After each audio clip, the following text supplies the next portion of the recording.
Akala ko ang gabi ng aking graduation, ang magsisilbing korona ng lahat ng paghihirap namin ni Mama. Valedictorian ako, ang dangan ng pamilya de los Reyes. Pero sa harap ng pinakamalalaking tao sa Cebu, binasad ni Papa ang aming mundo sa isang itinaas na baso ng alak.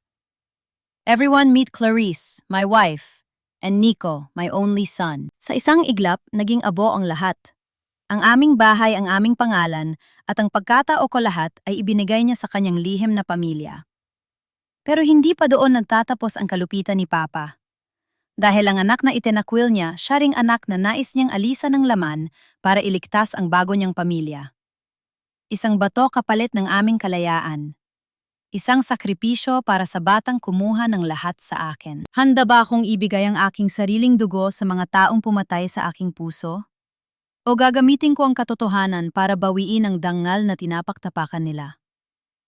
Itaas natin ang ating mga baso, hindi lang para sa graduation ng anak kong si Samara, kundi para sa pagdating ng tunay na magdadala ng pangalang De Los Reyes. Everyone meet Clarice, my wife, and Nico, my only son. Ang mga salitang iyon ni Papa ay parang isang malakas na sampal na yumanig sa buong grand ballroom ng hotel. Sa isang sandali, ang masiglang palakpakan ng mga bisita ay napalitan ng nakabibinging katahimikan.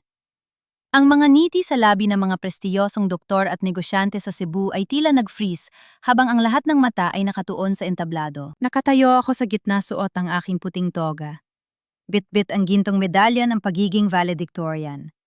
Buong akala ko ang gabing ito ay para sa akin, para sa lahat ng gabing. Hindi ako natulog para mag-aral, para sa lahat ng sakripisyo ni Mama, para maging perpektong anak ako ng isang tanyag na cardiologist. Pero sa isang iglap, ang lahat ng karangalang yon ay naging basahan. Tiningnan ko si Papa. Direkto siyang nakatingin sa akin, walang bakas ng pagsisisi, walang bakas ng pag-aalinlangan. Sa tabi niya, isang babaeng mukhang mas bata pa kay Mama ang nakatayo ng buong kintab si Clarice. At ang batang lalaki na may mga matang kamukhang-kamukha ni Papa, si Nico. Papa, anong ibig sabihin nito? Ang tanging lumabas sa nanginginig kong labi. Hindi niya ako sinagot. Sa halip, iginiya niya si Clarice at ang bata sa gitna ng entablado na parang sila ang tunay na bida sa gabing ito. Ang mga bulungan ay nagsimulang gumapang sa paligid. Diyos mio, may ibang pamilya si Dr. Gabriel. Kaya pala madalas siyang wala sa bahay. Kawawa naman si Elena. Si Mama. Bigla kong naalala si Mama. Lumingon ako sa paligid, hinahanap ang kaisa-isang taong dahilan kung bakit ako nakatayo rito. Nakita ko siya sa malapit sa pintuan ng ballroom, pero hindi siya makapasok. Dalawang malalaking security guard ang nakaharang sa kanya, ang mismong mga guard na binabayaran ng ospital namin. Mama! Sigaw ko, pero nalunod ang boses ko sa ingay ng mga bulungan. Nakita ko ang mukha ni Mama, putlang-putla ang kanyang mga mata ay punong-puno ng luha, na pilit niyang hindi pinalalabas. Nakita ko ang paghila ng guard sa kanyang braso na tila ba isa siyang estranggero na nagtatangkang manggulo sa sarili niyang selebrasyon. Ang sakit ay hindi lang sa puso. Naramdaman ko ito hanggang sa aking mga buto. Ito ba ang kapalit ng lahat? Ang pamilyang binuo namin sa loob ng 18 taon ay isang malaking kasinungalingan lang. Pala. Hinarap ko muli si Papa. Lumapit ako sa kanya, bawat hakbang ko ay parang may tumutusok na karayom sa aking talampakan. Tumigil ako sa harap niya, sa harap ng kanyang bagong pamilya. Sa harap ng lahat ng taong ito, Papa. Itataboy mo kami pagkatapos ng lahat ng ginawa ni Mama para sa'yo. Pagkatapos ko maging anak na ipinagmamalaki mo, boses ko'y gumaralgal pero pilit kong pinatatag. Numiti si Clarice, isang matamis, ngunit nakamamatay na ngiti. Samara hiha, intindihin mo ang papa mo. Matagal na kaming naghihintay para sa pagkakataong ito. Huwag ka nang gumawa ng eksena nakakahiya sa mga bisita. Nakakahiya. Napatawa ako ng mapait isang tawang puno ng pot. Ang pahiya sa akin, Clarice, ay ang makita ang isang babaeng katulad mo na nangangahas na tumayo sa tabi ng ama ko habang ang asawa niya ay itinataboy sa labas. Enough, sigaw ni Papa. Ang kanyang boses na dati ay puno ng pagmamalaki kapag tinatawag ang pangalan ko ay puno na ngayon ng pandidiri. Samara, wag mong bastusin si Clarice. Siya na ang magpapatakbo ng pananalapi ng ospital at si Nico ang magmamano ng lahat. Tanggapin mo na lang ang katotohanan, ang panahon ninyo ng ina mo ay tapos na. Parang may huminto sa pagtibok sa loob ko.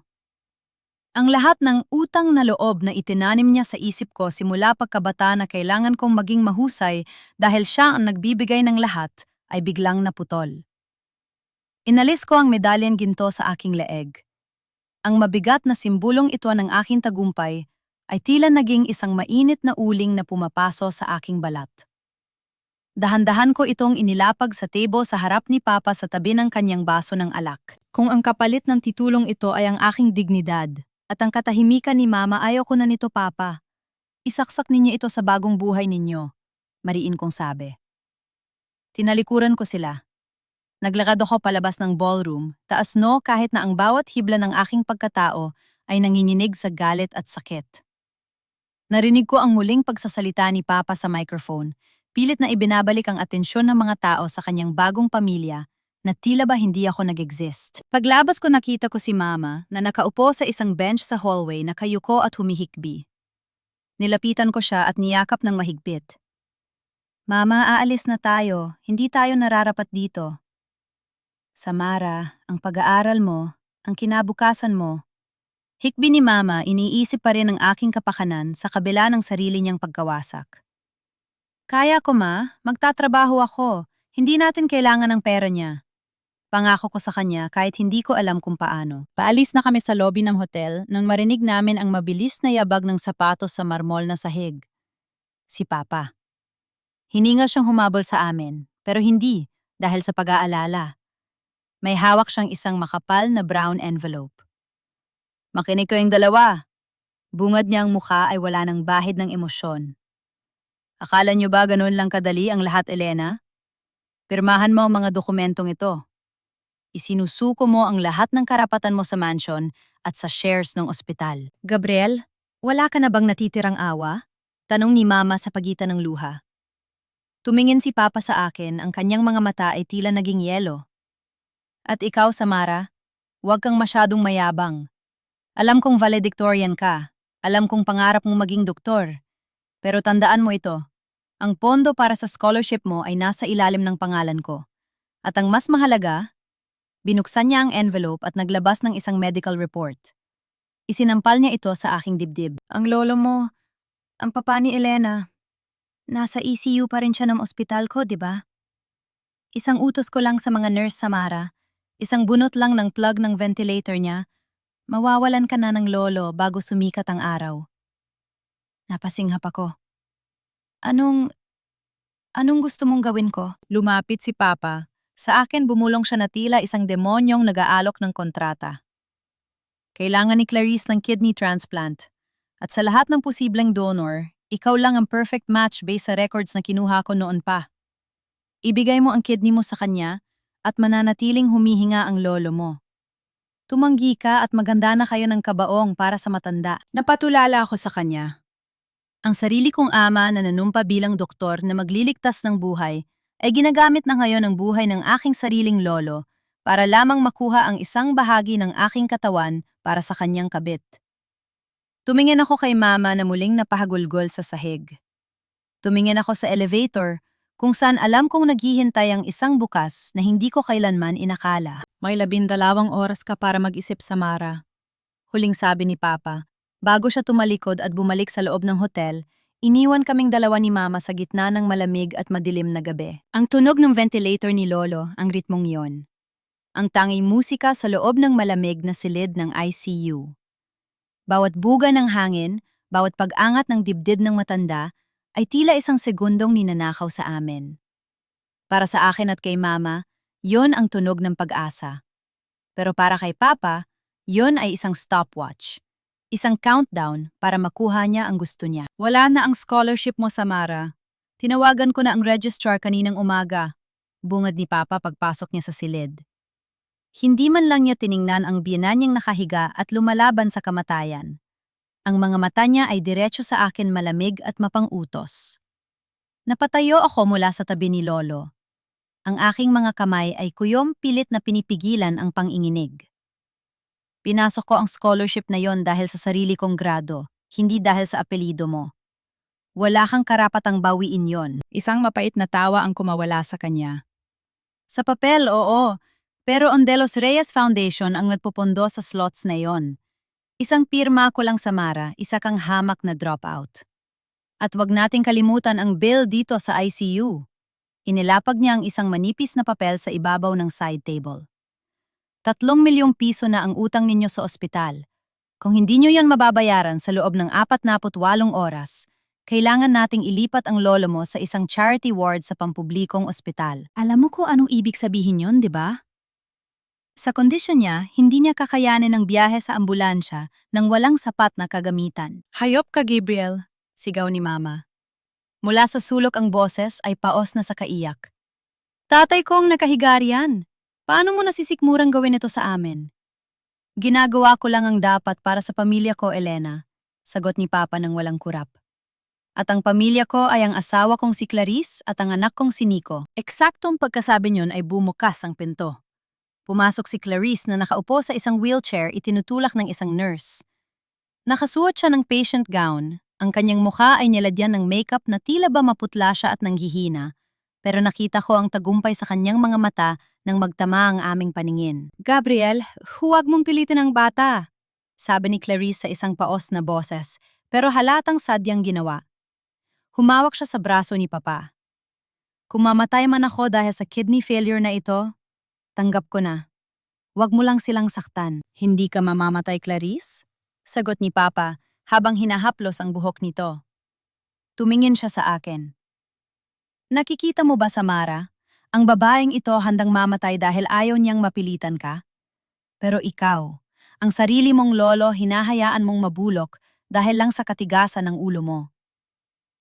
Hindi ko alam na naging scriptwriter ka na rin pala, Papa. Sabi ko, ang boses ko ay puno ng pot. Ang daling magpanggap na biktima kapag ikaw ang may hawak ng baril. Biglang humawak si Clarice sa kanyang tagiliran at dumaing ng malakas. Gabriel, ang sakit. Hindi ako makahinga. Mabilis na kumilos si Papa at ang nurse. Emergency, dalhin siya sa treatment room, sigaw ni Papa. Pero bago sila lumabas, lumingon siya sa akin ang muka ay puno ng pekeng desperasyon. Ngayon, Samara, pumili ka. Ang bato mo o ang kabaong ng lolo mo? Naiwan akong nakatayo sa gitna ng silid habang ang tunog ng ventilator ay tila mas bumibilis. Ramdam ko ang pagguho ng mundo ko. Ang pangarap kong maging doktor ang buhay ni Lolo, ang dignidad namin ni Mama. Lahat ay nakatali sa isang operasyon na alam kong may mas malalim pang dahilan. Lumabas ako ng ICU para kumuha ng tubig para kay Mama. Sa dulo ng hallway, malapit sa pediatric ward, nakita ko ang isang pamilyar na bulto. Isang batang lalaki na nakaupo sa isang bench, mag-isa. Si Nico. Nakasuot siya ng mask, pero ang kanyang mga mata ay malungkot. May hawak siya ng isang maliit na laruang sasakyan, pero hindi niya ito nilalaro. Nilapitan ko siya, hindi ko alam kung bakit. Siguro dahil sa kabila ng galit ko sa kanyang mga magulang, may bahagi sa akin ang gustong makita kung ano ba ang meron sa batang ito at handang pumatay ng dangal si Papa para sa kanya. Nico, tawag ko. Tumingala siya sa akin.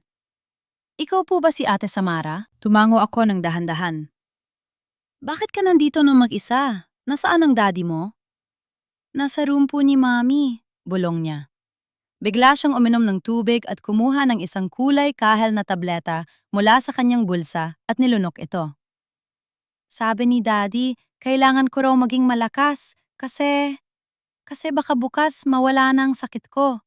Sabi niya, may magbibigay daw sa akin ng regalo, isang superpower para hindi na ako laging pagod.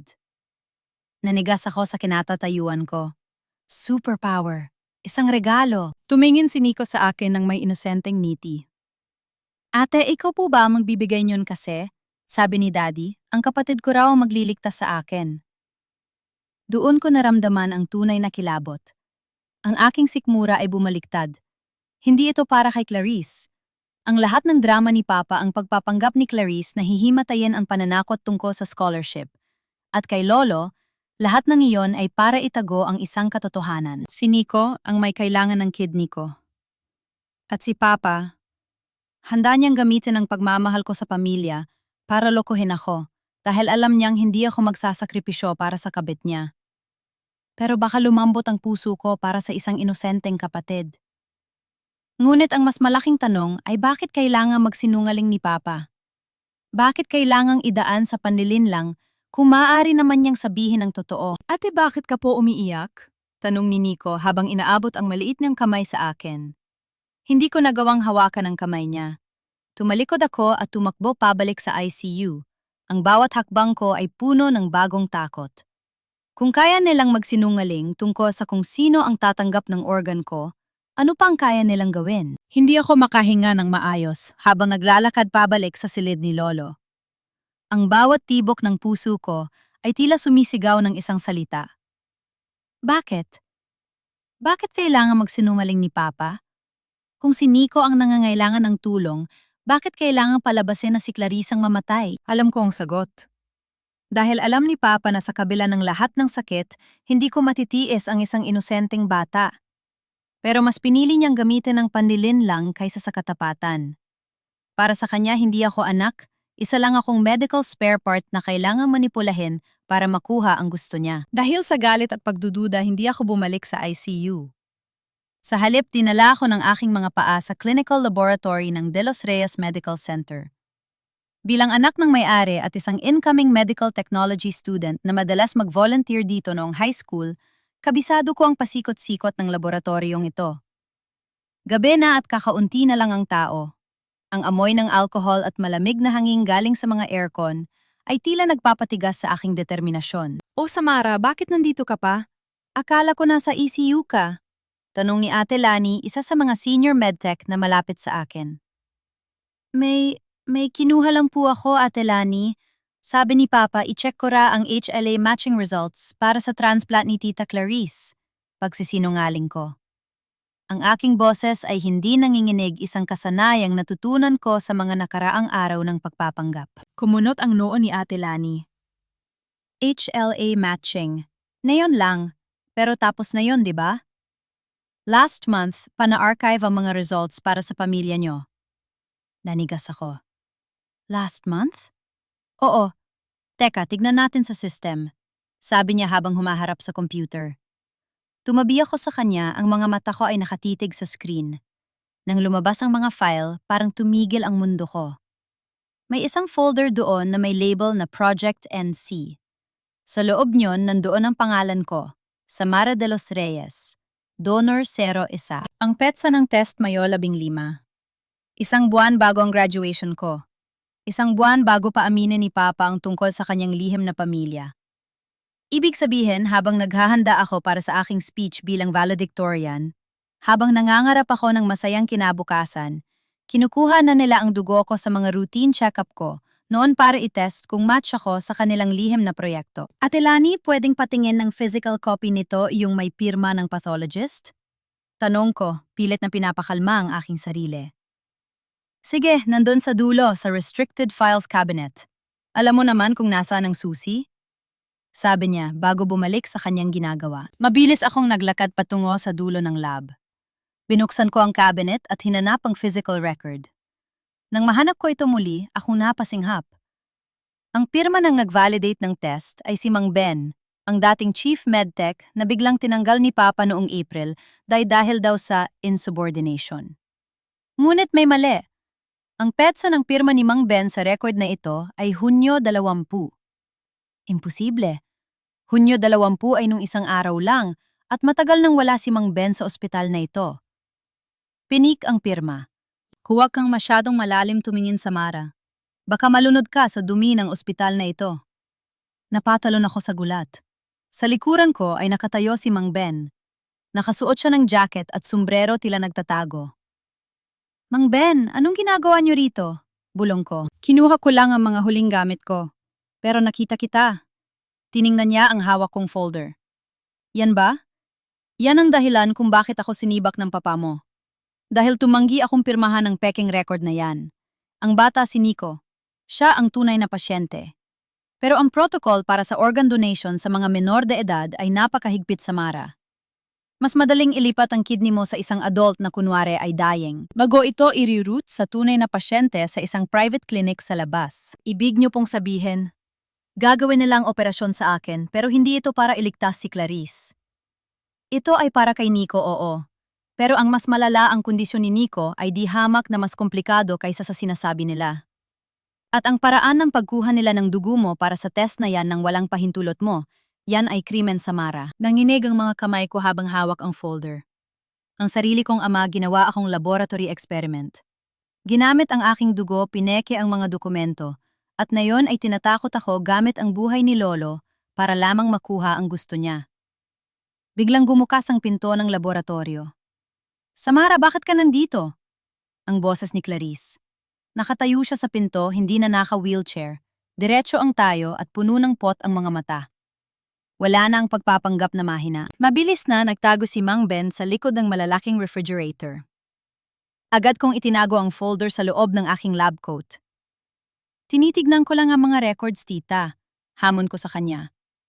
Bakit? Takot ba kayo may mahanap ako? Lumapit si Clarice sa akin, ang bawat tunog ng kanyang high heels ay parang babala. Matalino ka, Samara. Masyadong matalino para sa sarili mong ikabubuti. Pero tandaan mo, kahit anong mahanap mo, hawak pa rin ng papa mo ang leeg ng lolo mo. Isang tawag lang namin, at bukas na bukas din, wala ka ng lolong babalikan. Numiti siya ng nakakaloko. Kaya huwag ka nang mapaka-detective. Pumunta ka na sa surgery room bukas ng umaga. Dahil kung hindi, baka hindi lang kidney ang mawala sa'yo. Baka pati ang buhay na pilit mong itinatama ay maglaho na rin. Pag-alis ni Clarice, napaupo ako sa sahig. Ang lamig ng laboratorio ay tila pumasok na sa aking sistema. Pero sa gitna ng takot, may isang bagay na nabuo sa loob ko. Hindi na ako ang batang valedictorian na sumusunod sa bawat utos ni Papa. Ako na ngayon ay isang biktima na natutong lumaban gamit ang katotohanan.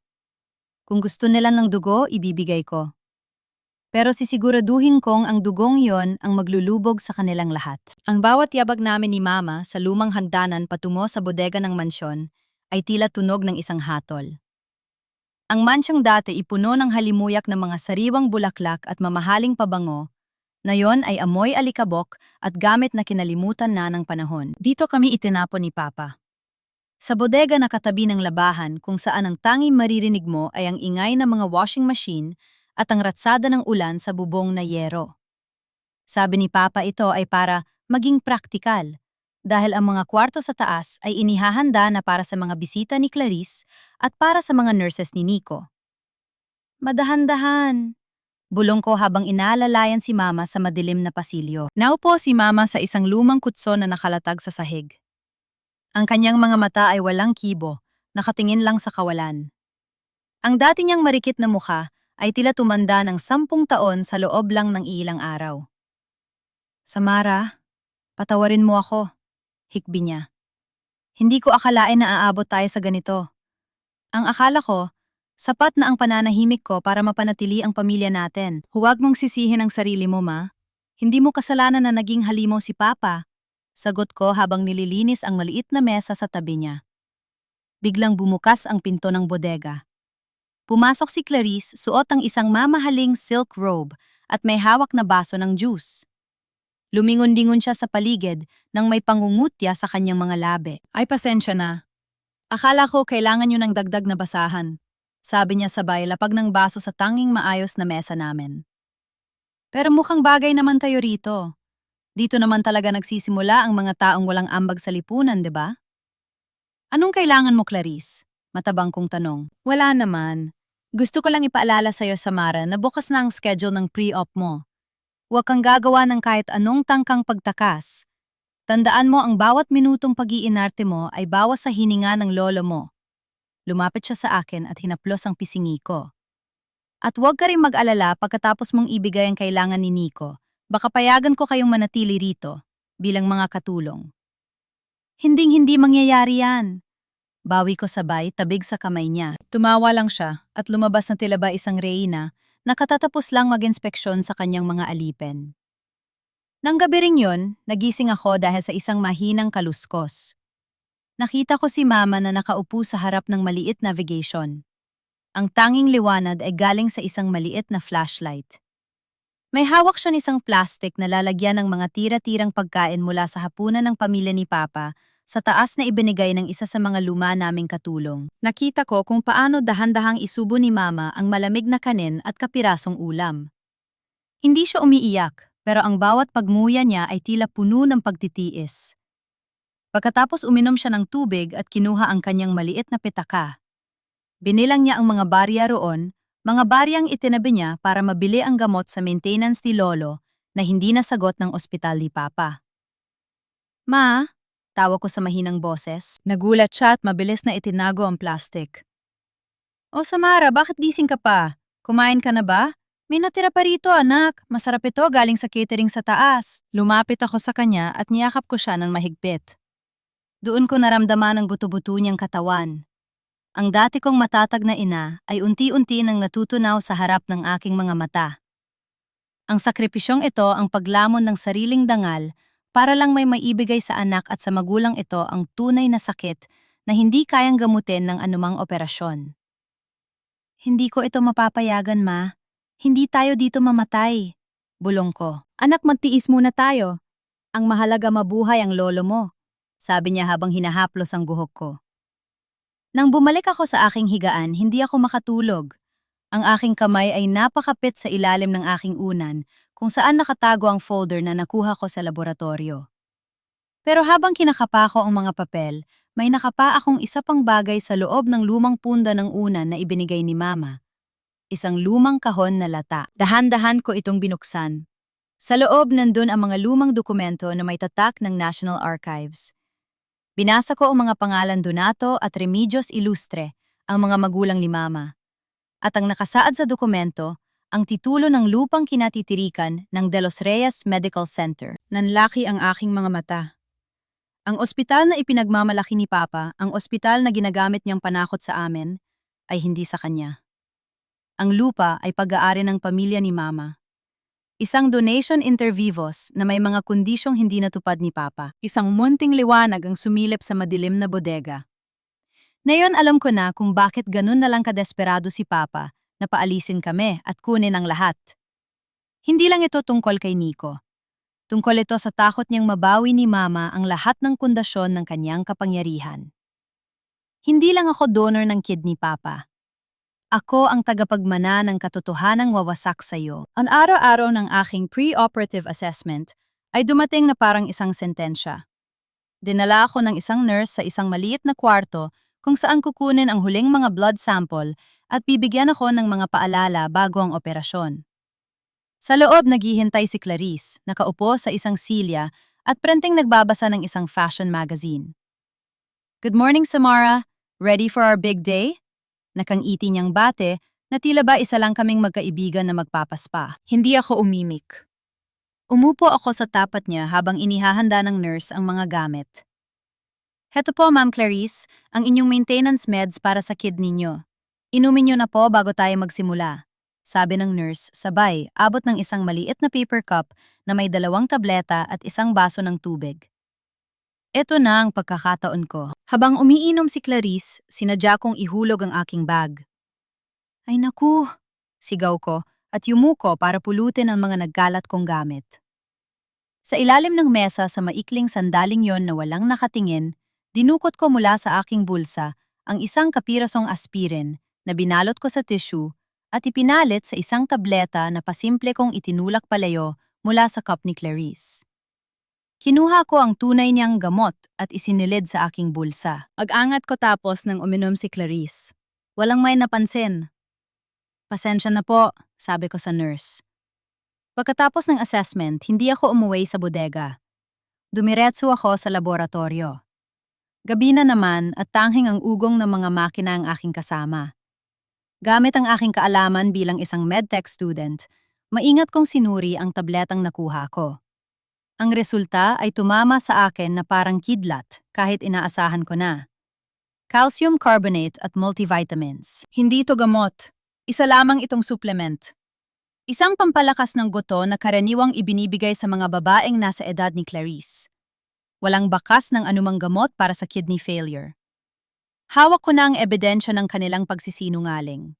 pero hindi pa ito sapat. Kailangan kong malaman kung bakit. Sinundan ko ang schedule ni Papa. Alam kong tuwing gabi bago umuwi, dumadaan siya sa kwarto ni Nico para magbasa ng kwento. Nagtago ako sa isang madilim na sulok ng hallway, malapit sa pribadong kwarto ng bata. Nakita ko si Papa na pumasok, pero hindi libro ang dala niya. Dahan-dahan akong lumapit sa pinto sapat lang para marinig ang usapan sa loob. At pagkatapos, tiba Daddy magiging kasing lakas na ako ni Captain Marvel? Tanong ng maliit na boses ni Nico. Oo anak, mas malakas pa, sagot ni Papa. Pero kailangan mo munang inumin ito. Ito ang power shield mo para tanggapin ng katawan mo ang regalo ni ate. Sumilip ako sa siwang ng pinto. Nakita ko ang hawak ni Papa isang maliit na vial na may tatak na tacrolimus. Nanlamig ang buo kong katawan.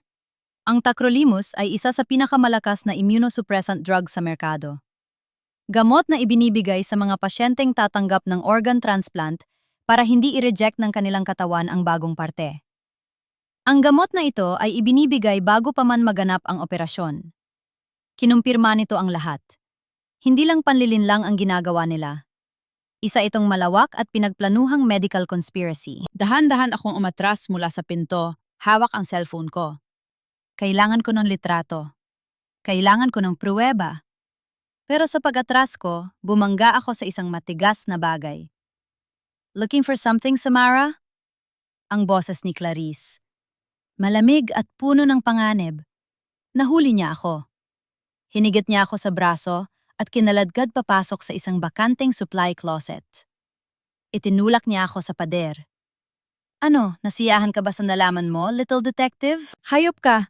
Ang tanging lumabas sa aking bibig. Bakit? Bakit kailangan niyong magsinungaling? Isang malakas na tawa ang pinakawalan niya, isang tawang nakakapangilabot. Dahil bobo ka ba?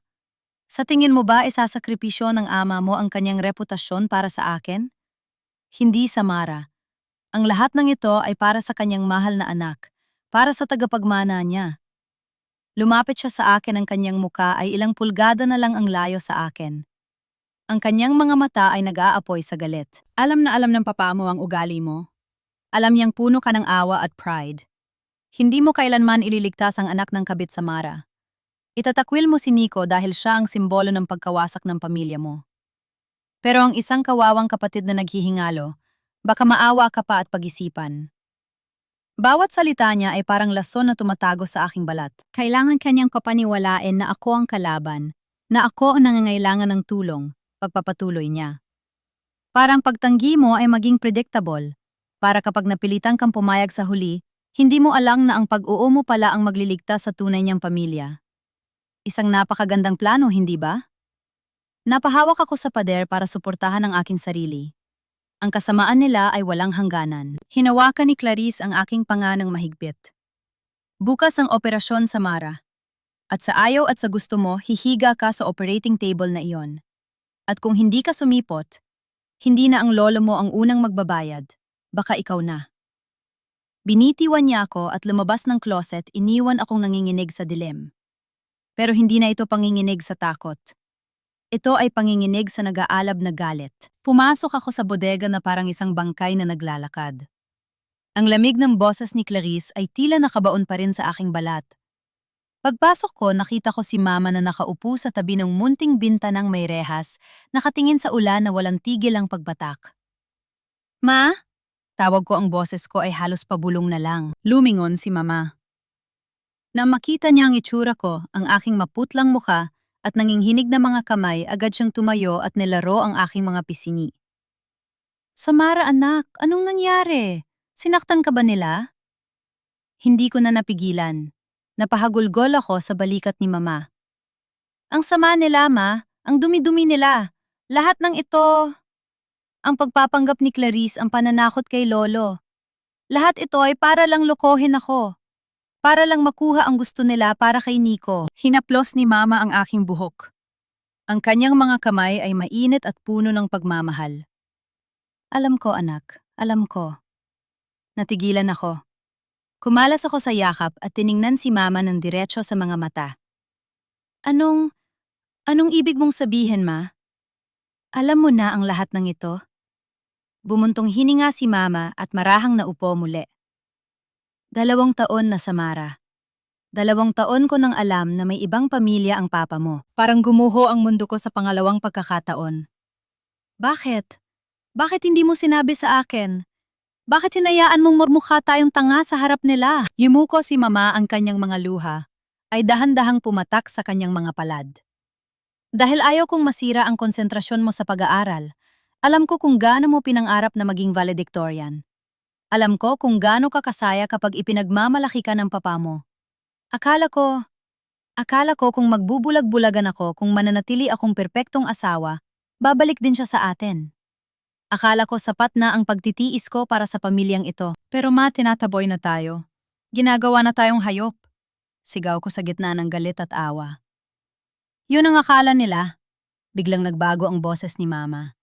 Ang kanyang mga mata na dati puno ng lungkot ay biglang nag-apoy sa determinasyon. Tumayo siya at lumapit sa ilalim ng lumang aparador. May kinuha siyang isang kalawanging lata ng biskwit na nakatago sa likod ng mga lumang kumot. Inilapag niya ito sa harap ko at binuksan. Huwag mong iisipin na wala akong ginawa sa loob ng 2 taon na yon, Samara. Habang nananahimik ako, nag-iipon ako ng lakas. Dahil alam kong darating ang araw na ito. Inilabas ni Mama ang isang makapal na dokumento. Nang makita ko ang header, nanglaki ang aking mga mata. Ilustre de los Reyes Medical Center, Deed of Donation. Ang ospital na yan, Samara.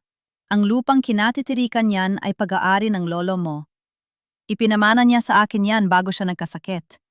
Ibinigay ko ang usufruct o ang karapatang gamitin ng lupa kay Gabriel para maitayo ang kanyang pangarap na ospital sa ilalim ng isang kondisyon. Binasa ko ang nakasulat sa dokumento.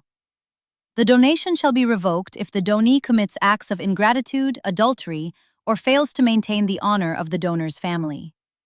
Ibig sabihin sa sandaling napatunayan nating may ibang pamilya siya at ginagamit niya ang ospital para sa mga illegal na operasyon, pwedeng bawiin ang lahat, mariing sabi ni Mama. Ang De Los Reyes Medical Center ay nakatayo sa lupang pag-aari ko. Isang pirma ko lang, Samara, mawawalan ng pundasyon ang kaharian ng papa mo.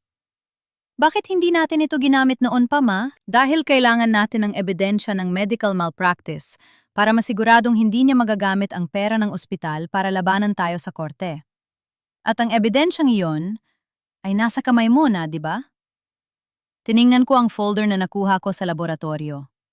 Ang peking pirma ni Mang Ben ang tacrolimus na ibinibigay kay Nico at ang pagpapanggap ni Clarice. Hindi tayo mga biktima lang dito, Samara. Hinawakan ni Mama ang kamay ko ng mahigpit.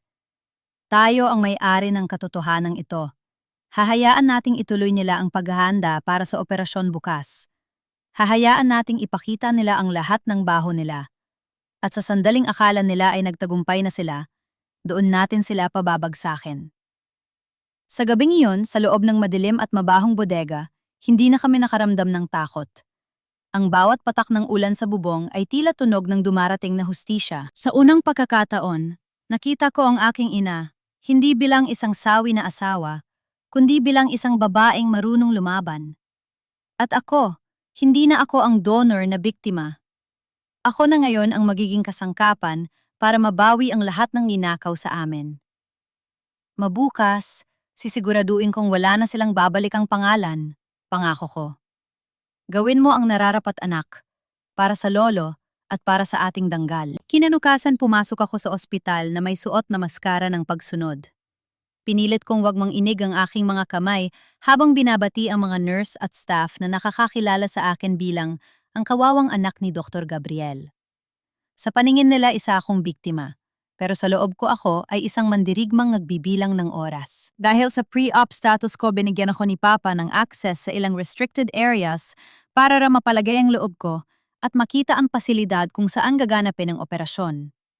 Ito ang pagkakataong hinihintay ko. Habang lunch break at abala, ang lahat dahan-dahan akong pumasok sa finance office. Dahil si Clarice ang bagong head ng pananalapi, alam kong narito ang kasagutan sa hinala ni Mama. Hindi lang basta pag-ibig ang dahilan kung bakit pilit na isinasalaksak ni Papa si Clarice sa ospital na ito. Ginamit ko ang badge na intern ko para makapasok. Sa loob ng opisina ni Clarice, amoy mamahaling pabango at bagong gamit. Hinalugog ko ang kanyang computer pero naka-password ito.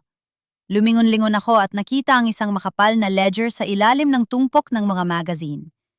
Ito ang Handog Lunas Program, ang charity fund ng ospital para sa mga pasyenteng mahihirap. Binuksan ko ang mga pahina at dun ko naramdaman ang palalamig ng aking sikmura. 5 milyong piso. Bulong ko. Sa loob lamang ng 3 buwan, mahigit 5 milyong piso ang kinuha mula sa charity fund. Ang mga dokumento ay nagsasaad na ang pera ay ginamit para sa emergency medical supplies. Pero ang mga supplier ay mga kumpanyang, nayon ko lang narinig CM Enterprises at Luzon Med Holdings. Mabilis kong kinuha ang cellphone ko at pinikturan ang bawat pahina.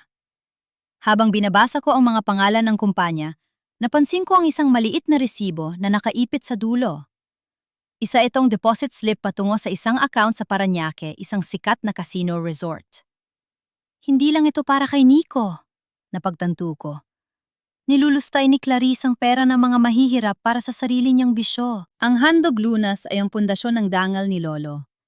Itinatad niya ito para walang Pilipinong itataboy ng ospital dahil lang sa kawalan ng pera. Ngayon, ang perang dapat ay pambili ng gamot ng mga batang may cancer at mga matatandang may sakit sa puso ay napupunta lang sa sugal ni Clarice. Anong ginagawa mo rito, Samara? Ang boses na iyon ay parang isang kislap ng kuryente sa madilim na silid. Napalingon ako. Nakatayo sa pinto si Clarice nakahalukip-kip at may suot na mapanganib na ngiti. Hindi ko man lang narinig ang pagpasok niya. Tinitignan ko lang kung gaano kalaki ang ninanakaw mo sa mga pasyente namin. Matapang kong sagot, kahit na nararamdaman ko ang mabilis na pagtibok ng aking puso. Dahan-dahan siyang lumapit, ang tunog ng kanyang stilettos ay tila isang babala. Magnanakaw, napakabigat na salita niyan para sa isang batang katulad mo. Ang tawag doon ay reallocation of funds. At kung iniisip mong may pakialam ang papa mo riyan, nagkakamali ka. Alam niya ang bawat sentimong kinukuha ko. Hinahayaan niya ako. Dahil ako lang ang nakakaalam kung paano itatago ang mga dumi niya. Inagaw niya ang ledger sa kamay ko at padahas itong isinara. Ang galing mo talagang humanap ng ikamamatay mo, no? Akala ko ba matalino ka? Kung nanahimik ka lang at ibinigay ang kidney mo, baka binigyan pa kita ng balato. Hinding-hindi ko tatanggapin ang perang galing sa nakaw. Bawi ko. Biglang nagbago ang itsura ni Clarice. Nawala ang ngiti at napalitan ng purong galit. Hinawakan niya ako ng higpit sa panga, ang kanyang mga kuko ay bumaon sa aking balat. Makinig ka sa akin, Samara. Ang mga litratong kinuha mo, walang maniniwala sa'yo. Ako ang may hawak ng accounting. Ako ang may hawak ng admin. At sa isang snap ng daliri ko, kaya kong palabasin na ikaw ang nagnakaw ng pera para pang-abroad ninyo ng inamong palos.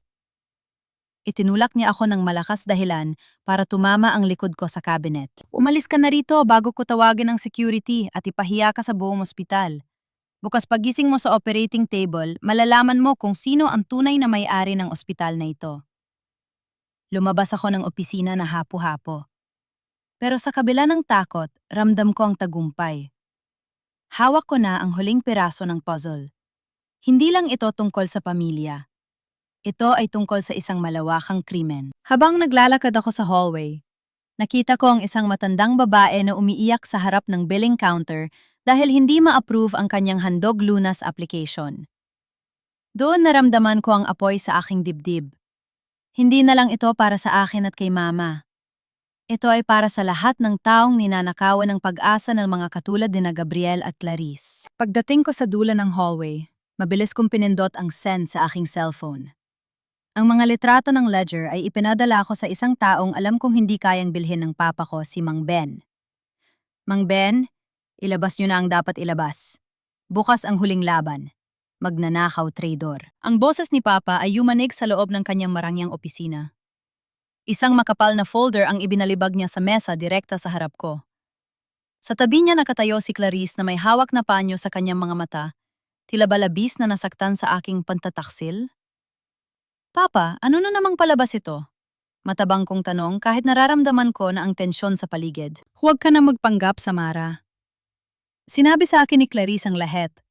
Pumasok ka sa finance office at ninakaw mo ang mga sensitibong dokumento ng ospital para ibenta sa mga kalaban natin. Ganyan ba kita pinalaki? Bulyaw ni Papa. Ang kanyang mukha ay pulang-pula sa galit. Ang mga ugat sa kanyang leeg ay tila puputok na. Files ang tanging nakita ko roon ay ang ebidensya ng pagnanakaw ng babaeng yan. Ituro ko si Clarice. Ninakaw niya ang pera ng mga pasyenteng mahihirap para sa sarili niyang luho. Sinungaling? Sigaw ni Clarice sabay humagulgol ng mas malakas. Gabriel, tignan mo. Kahit nahuli na siya, nagagawa pa niyang baligtarin ako. Paano niya nasisikmurang sirain ang pamilyang pinoprotektahan natin? Hinawakan ni Papa ang braso ko, nang napakahigpit sapat para masaktan ako. Makinig ka sa akin, Samara.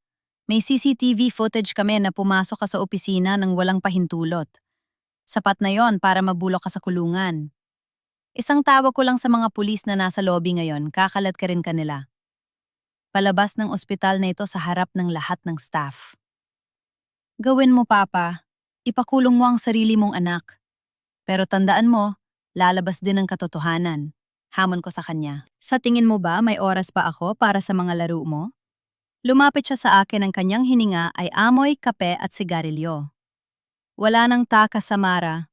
Narito ang patient consent form para sa operasyon bukas. Pirmahan mo ito ngayon din. Kapalit ng pananahimik ko tungkol sa pagnanakaw mo at kapalit ng pananatili ng lolo mo sa ICU. Inilapag niya ang ballpen sa ibabaw ng dokumento. Isang manipis na papel na magpapasya sa kapalaran ng aking katawan. Kung hindi ka pipirma ngayon din ay ipapaaresto kita. At ang lolo mo, ililipat ko siya sa pinakamalayong pampublikong ospital na walang sapat na kagamitan. Alam mong hindi niya kakayanin ang biyahe, di ba? Natingnan ko ang pinto. May 2 malalaking security guard na nakabantay roon. Wala na akong takas.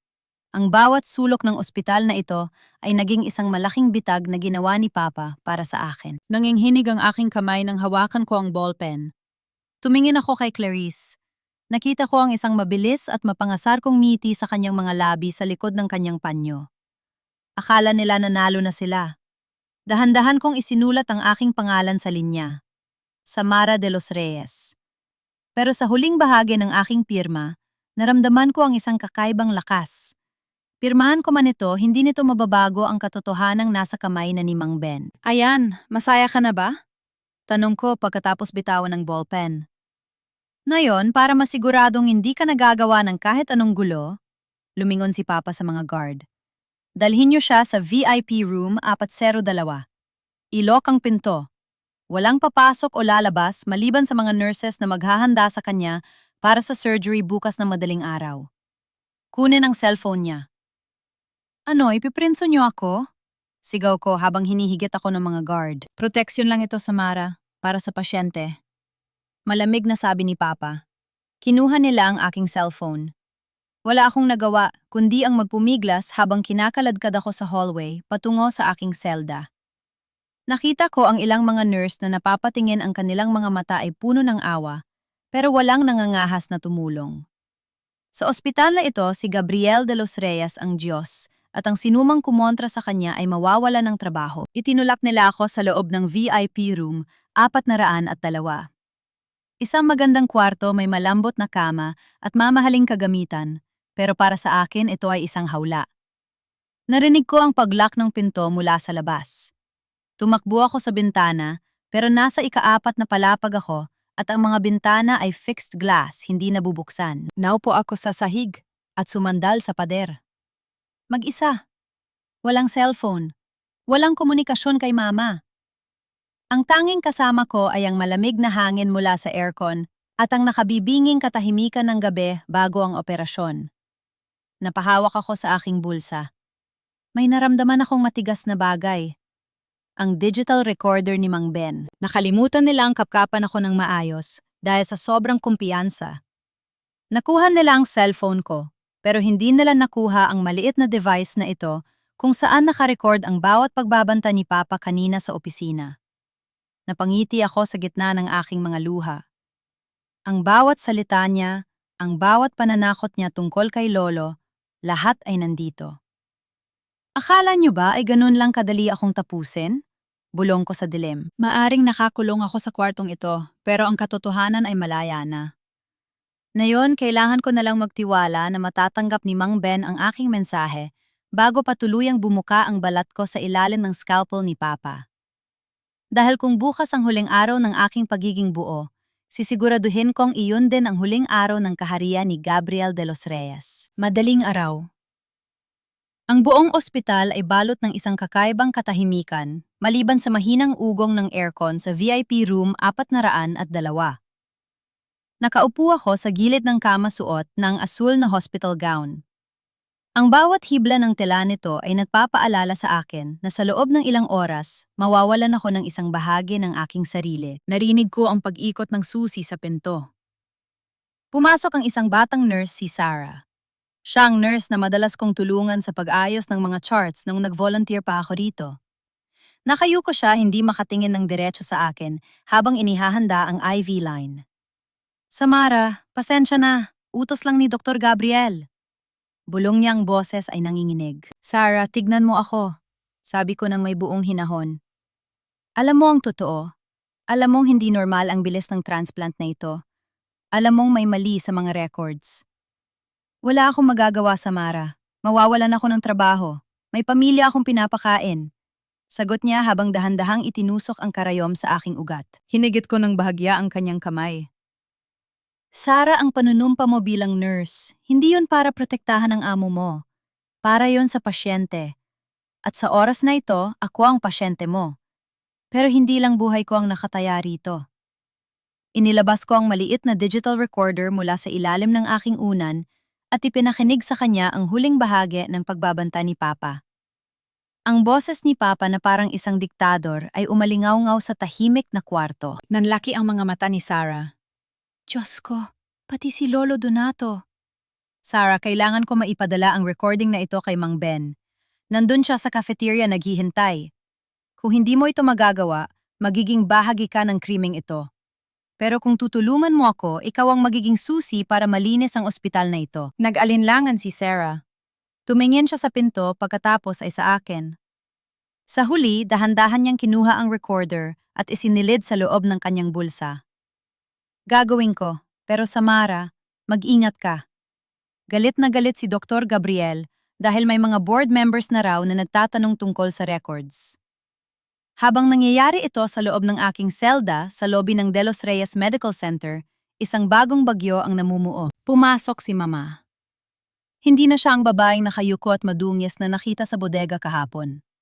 Nakasuot siya ng isang formal na itim na dress, maayos ang buhok at ang kanyang tindig ay puno ng otoridad ng isang ilustre. Sa likod niya ay ang aming abogado na matagal na niyang kinuntak ng lihim. Ma'am Elena, bawal po kayo rito, utos po ni Dr. Gabriel. Harang ng isang security guard. Ang lupang kinatatayuan mo pati ang sementong tinatapakan mo ay pag-aari ko. Maring sabi ni Mama. Ang kanyang boses ay hindi malakas, pero tumagos ito sa buong lobby. Tawagin mo si Gabriel at sabihin mo sa kanya ang tunay na may-ari ng lupang ito ay narito na para bawiin ang kanyang ari-arian. Nagkagulo ang mga staff sa front desk. Ang mga pasyenteng naghihintay ay nagsimulang magbulungan. Sa gitna ng kaguluhan, pababa ng elevator si Clarice, suot ang kanyang mapang asar kong miti, pero agad itong naglaho nang makita ang itsura ni Mama. Elena, anong eksena ito? Akala ko ba ay naintindihan mo na ang posisyon mo? Matabang na tanong ni Clarice. Ang posisyon ko ay ang maging asawa ng lalaking ninakawan mo ng dangal, sagot ni Mama. Lumapit siya kay Clarice at sa harap ng lahat ng tao sa lobby, itinaas niya ang mga dokumento ng lupa. Ang usufruct ni Gabriel ay tapos na. Dahil sa pangangalunya mo at sa pagnanakaw niya sa pondo ng mga mahihirap, wala na kayong karapatang manatili sa gusaling ito. Wala kang ebidensya, sigaw ni Clarice, bagaman bakas na ang kaba sa kanyang boses. Eksaktong pagkasabi niyon ang lahat ng TV screen sa loob ng lobby, mga screen na karaniwang nagpapakita ng mga medical achievements ni Papa, ay biglang nagbago. Lumabas ang mga litrato ng Handog Lunas Ledger, ang mga pekeng records ni Nico, at ang boses ni Papa na nagbabanta kay Samara. Nag-hack si Mang Ben sa system gamit ang recorder at mga files na ipinadala ko. Ang buong ospital ay naging saksi sa katotohanan. Ang mga nurse, doktor at pasyente ay napangangga sa nakikita at naririnig. Si Papa na noon ay pababa rin ng hagdan ay napatigil sa gitna. Ang kanyang muha ay kasing puti ng papel. Gabriel, sigaw ni Mama, ang kanyang tinig ay puno ng pot at hustisya. Ang operasyon ay hindi matutuloy. Dahil sa oras na ito, hindi lang ang ospital ang kukunin ko sa iyo. Pati ang lisensya mo at ang kalayaan mo, sisiguraduhin kong maglalaho. Ngunit sa gitna ng sigawan, isang code blue ang tumunog mula sa ICU. Ang alarm para kay Lolo. Napatingin ako sa pinto ng VIP room nang bigla itong bumukas ng padahas. Si Papa na may mga matang parang sa isang baliw ay pumasok kasama ang dalawang lalaking nurse. Dalhin niyo na siya sa operating room na yun din, bulyaw niya. Wala akong pakialam sa gulo sa baba. Sisiguraduhin kong makuha ang kailangan ko bago niyo ako mapatigil. Papa, huwag! Sigaw ko. Pero tinakpan nila ang bibig ko ng isang panyo na may chemical. Ang huling nakita ko ay ang madilim na ngiti ni Papa bago unti-unting nagdilim ang paningin ko. Ang puting ilaw ng operating room ay masakit sa mata tila mga titig ng libu-libong saksi na humuhusga sa akin. Pakiramdam ko ay lulutang ang aking diwa, ang gamot na inilagay ni Papa sa panyo ay dahan-dahang nilalumpo ang aking katawan, pero ang aking isipan ay pilit na kumakapit sa bawat tunog. Beep, beep, beep. Ang tunog ng heart monitor. Ang malamig na baka ng operating table sa aking likuran. At ang boses ni Papa na tila galing sa ilalim ng lupa. Handa na ang lahat. Magumpisa na tayo bago pa sila makakyat dito, utos ni Papa. Naririnig ko ang kalansing ng mga scalpel at forceps. Dok, pero wala pong pirma ng medical board ang procedure na ito. At ang pasyente, mukhang hindi po siya voluntaryo. Bulong ng isang anesthesiologist na halatang natatakot. Ako ang chief of surgery. Ako ang may-ari ng ospital na ito. Gawin mo ang trabaho mo kung ayaw mong matanggalan ng lisensya, bulyaw ni Papa. Nararamdaman ko ang kanyang presensya sa tabi ko. Ang amoy ng latex gloves at ang lamig ng kanyang pagkatao. Sa kabilang bahagi ng OR, sa kabila ng glass partition, nakita ko ang bulto ni Nico na inihahanda na rin. Ang bata ay walang kinalaman, walang malay na ang buhay niya ay itinatayo sa ibabaw ng pagkawasak ng kanyang ate. Samara, patawarin mo ako, anak. Bulong ni Papa, pero walang pagsisisi sa kanyang tinig. Para ito sa kapatid mo. Maiintindihan mo rin ito balang araw. Itinaas ni Papa ang scalpel. Nararamdaman ko ang dulo nito sa aking balat, isang malamig na guhit na handang bumutas sa aking pagkatao. Pumikit ako, inihanda ang aking sarili sa sakit. Boom! Ang pinto ng operating room ay bumukas ng padahas. Hindi lang basta pagbukas ito ay isang pagsalakay. Hintupulis ito bitawan ng mga instrumento. Napalingon si Papa, ang scalpel ay muntik nang mahulog sa kanyang kamay. Pumasok si Mama kasama ang 3 miyembro ng board of directors ng ospital at 4 na armadong pulis. Sa likod nila si Mang Ben ay may hawak na tablet, patuloy na nagla-livestream ng bawat nangyayari sa loob ng OR. Gabriel, tapos na ang laro mo, maring sabi ni Mama.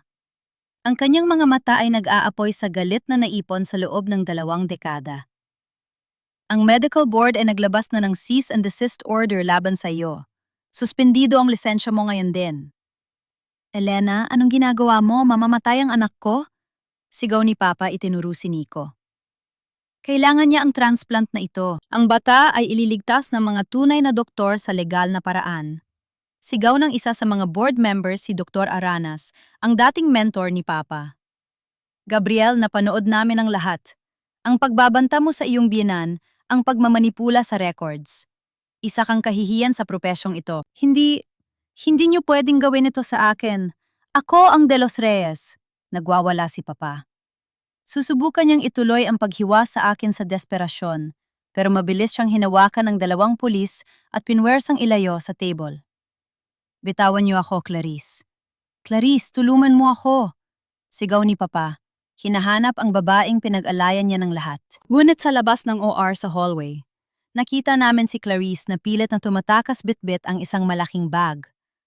Pero hindi siya nakalayo. Hinarang siya ng 2 babaeng pulis.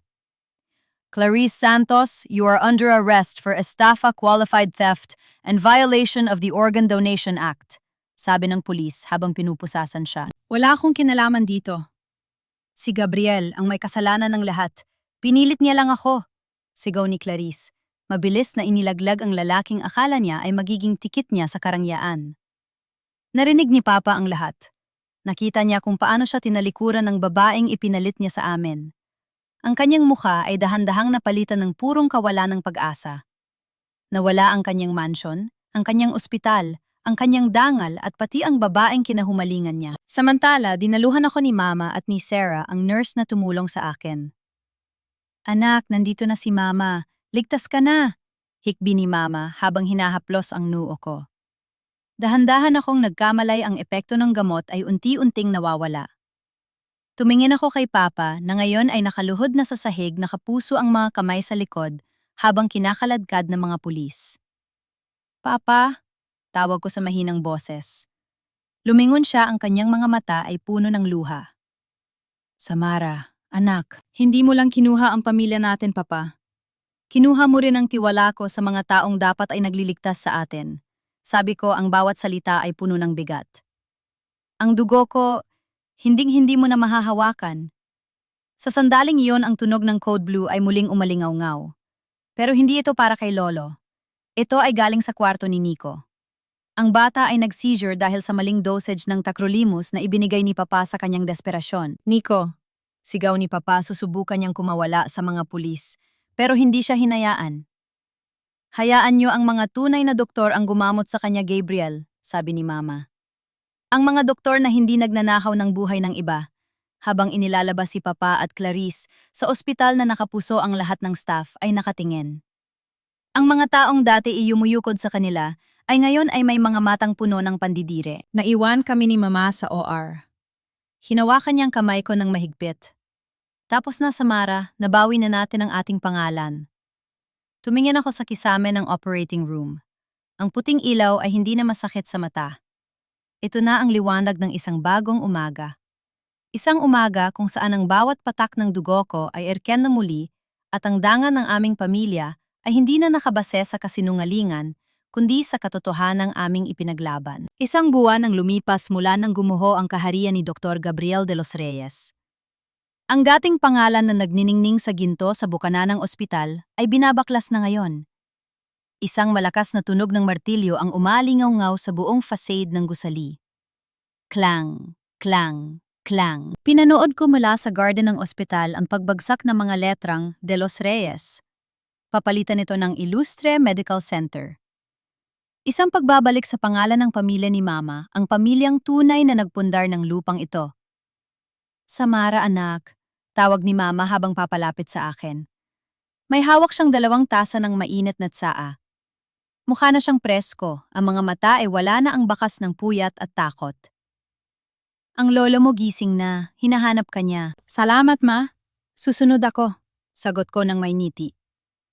Ang pagising ni Lolo Donato ang pinakamalaking himala sa lahat ng ito. Sa sandaling natanggal ang kontrol ni Papa sa ICU, ang mga bagong doktor na kinuha ni Mama ay nakatuklas na ang mga gamot na ibinibigay kay Lolo noon ay sadyang pampatulog para manatili siyang hostage sa sitwasyon. Ngayon, unti-unti na siyang nakaka-recover. Pero hindi lahat ng balita ay masaya. Binuksan ko ang aking cellphone at nakita ang mga headlines sa Cebu Daily. Prominent doctor and partner facing multiple felonies. Medical board permanently revokes license. Naka-attach ang litrato ni Papa at Clarice na nakasuot ng orange na detainee uniform. Si Clarice ay nakayuko, pilit na itinatago ang muka sa kamera. Si Papa naman ay nakatingin sa malayo, ang kanyang mga mata ay parang mga basag na kristal. Walang piyansa para sa kanila dahil sa bigat ng kasong human trafficking, kaugnay ng ilegal na organ trade na sinubukan nilang gawin sa akin.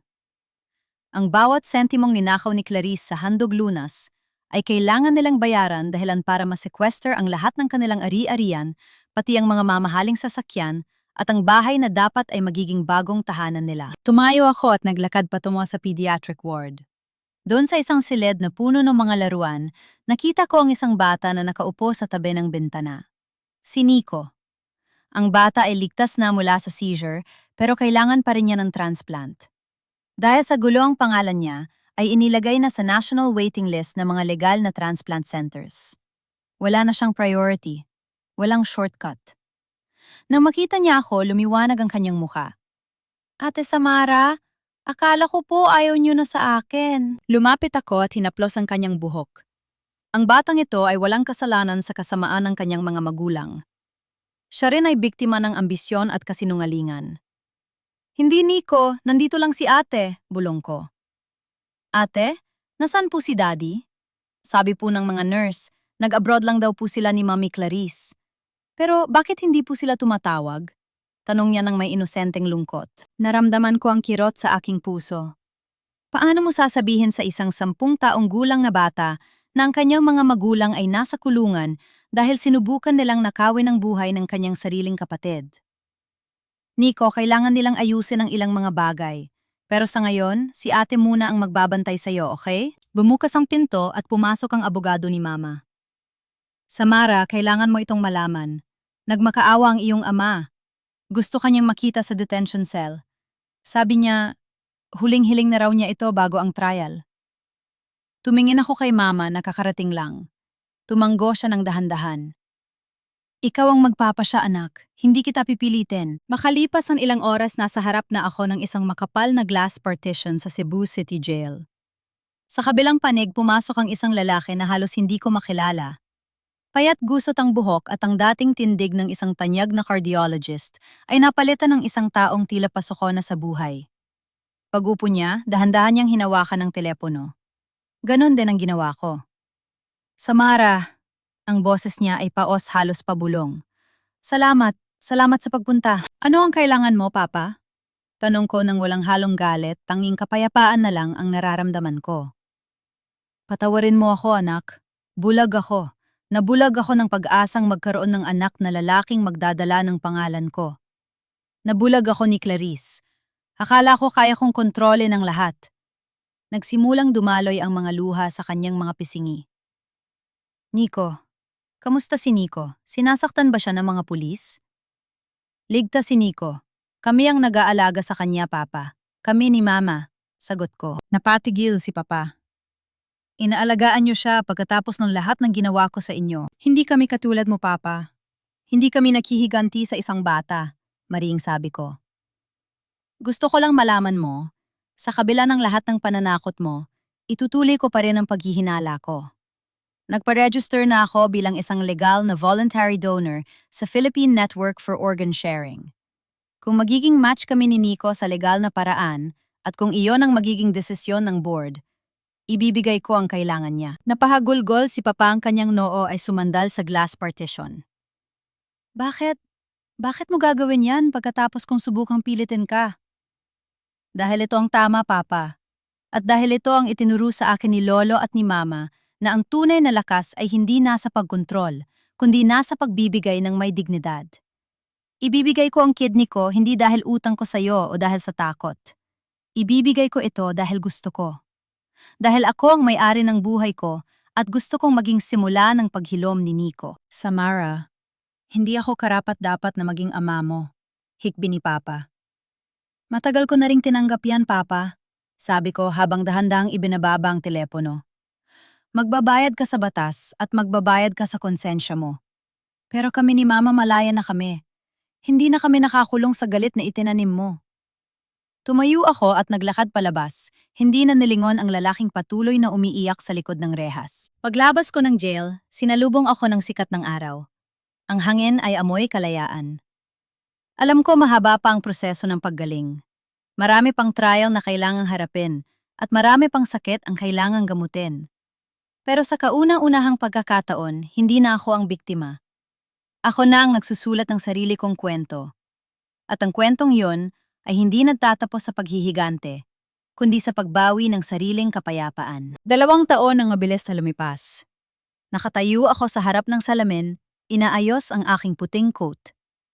Sa kanang bahagi ng aking dibdib nakaburda ang pangalang Samara Ilustre Medical Student. Inalis ko na ang apelidong De Los Reyes. Hindi dahil sa pot, kundi dahil gusto kong magsimula sa sarili kong pagkakakilanlan bilang apo ni Donato Ilustre at anak ni Elena. Ang Ilustre Medical Center ay hindi na lamang isang gusali ng gamutan. Naging simbolo na ito ng pag-asa sa buong Cebu. Sa ilalim ng pamamahala ni Mama, ang Handog Lunas Program ay naging isang ganap na foundation. Wala nang politikang magaganap sa likod ng mga pader nito. Ang bawat sentimong pumapasok ay napupunta sa mga pasyenteng walang-wala. Handa ka na ba, anak? Tanong ni Mama habang pumapasok sa kwarto ko. Mukha siyang mas bata, masigla at puno ng otoridad bilang chairperson ng board. Handa na, Ma. Unang araw ko sa clinical rotation, sagot ko ng may ngiti. Bago kami bumaba, dumaan muna kami sa rehabilitation ward. Doon nakita namin ang isang batang lalaki na masiglang naglalakad sa hallway habang may hawak na bola. Si Nico. 6 na buwan na ang nakalipas, mula nang maganap ang matagumpay na transplant. Hindi ito naging madali. Kinailangan naming dumaan sa lahat ng legal na proseso, ethics committee at sangkaterbang tests. Pero sa huli, ang aking kidney ay napatunay ang perfect match sa kanya. Ibinigay ko yon hindi dahil sa utos ni Papa, kundi dahil sa sarili kong pasya. Noong araw na yon, habang inihahanda ako para sa surgery, wala na ang takot. Ang bawat hiwa sa aking balat ay hindi na tanda ng pagmamalupit, kundi tanda ng aking tagumpay laban sa pot. Iniligtas ko si Nico dahil gusto kong ipakita sa mundo na ang dugo ng mga ilustre ay hindi naghahasik ng kasinungalingan, ito ay nagbibigay ng buhay. Ate Samara, tumakbo si Nico sa akin at niyakap ako ng mahigpit. Tignan mo po, hindi na ako mabilis mapagod, sabi ni Lolo Donato. Pwede na raw akong mag-enroll sa school next month. Mabuti yan, Nico. Basta mag-aral kang mabuti, ha? Sabi ko habang pinipisingi siya. Si Nico ay lega ng ampon ni Mama. Inalis na rin niya ang apelidong De Los Reyes para sa bata, para bigyan ito ng pagkakataong lumaki ng walang dalang bigat ng lakaraan ng kanyang mga magulang. Tungkol naman sa aking ama at kay Clarice. Ang balita ay tila isang malamig na hangin na dumadaan na lang sa aming pandinig. Si Gabriel ay nahatulan ng 20 taong pagkabilanggo. Balita namin sa loob ng kulungan ay nagsisilbi siyang medic para sa mga kapwa niya preso, isang malaking kabaligtaran sa marangyang buhay na tinamasa niya noon. Si Clarice naman ay nasa isang correctional facility sa Mandaluyong, nakikibaka sa mga kasong estafa at pagnanakaw. Wala na silang komunikasyon sa isa't isa. Ang kanilang dakilang pag-ibig ay natunaw na parang bula nang mawala ang pera at kapangyarihan. Hindi na ako bumibisita sa kulungan. Pinatawad ko na si Papa sa loob ng aking puso, pero ang pagpapatawad ay hindi nangangahulugan ng pagbabalik sa dati. Pinatawad ko siya para sa sarili kong kapayapaan, para hindi na ako lumingon sa dilim tuwing gabi. Lumabas kami ni Mama sa main lobby ng ospital. Sa gitna ng garden, nakatayo ang isang estatwa ni Lolo Donato, may hawak na stetoskopo at nakatingin sa mga pasyente. Sa ilalim nito may nakasulat na kataga. Ang tunay na panggagamot ay nagsisimula sa katotohanan. Tumigil ako sandali at huminga ng malalim. Naalala ko ang gabing iyon sa bodega, ang amoy ng alikabok, ang lamig ng ulan, at ang pakiramdam na wala na kaming pag-asa. Sino ang mag-aakala na mula sa dumi ng bodegang iyon ay uusbong ang isang bagong buhay? Nalaman ko na ang dangal ay hindi nakukuha sa mamahaling titulo o sa taas ng gusaling pag-aari mo. Ang dangal ay nasa bawat desisyong ginagawa mo kapag walang nakatingin. Ito ay ang pagpili sa tama kahit na ang mundo ay nagtutulak sa iyo na maging masama. Samara, halika na. Marami ng pasyenteng naghihintay, tawag ni Mama. Mumiti ako at naglakad patungo sa puting liwanag ng lobby. Hindi na ako ang Samara na biktima ng kanyang ama. Hindi na ako ang donor na walang boses. Ako si Samara Ilustre. Isang doktor sa hinaharap, isang tagapagtanggol ng katotohanan, at isang babaeng may ganap na kapangyarihan sa kanyang sariling dugo at kapalaran. Dito nagtatapos ang aking kwento ng sakit, pero dito rin nagsisimula ang aking habambuhay na pagsisilbi. Dahil sa dulo ng lahat, ang pag-ibig na may kalakip na katotohanan ang tanging gamot na tunay na nakakapagpagaling.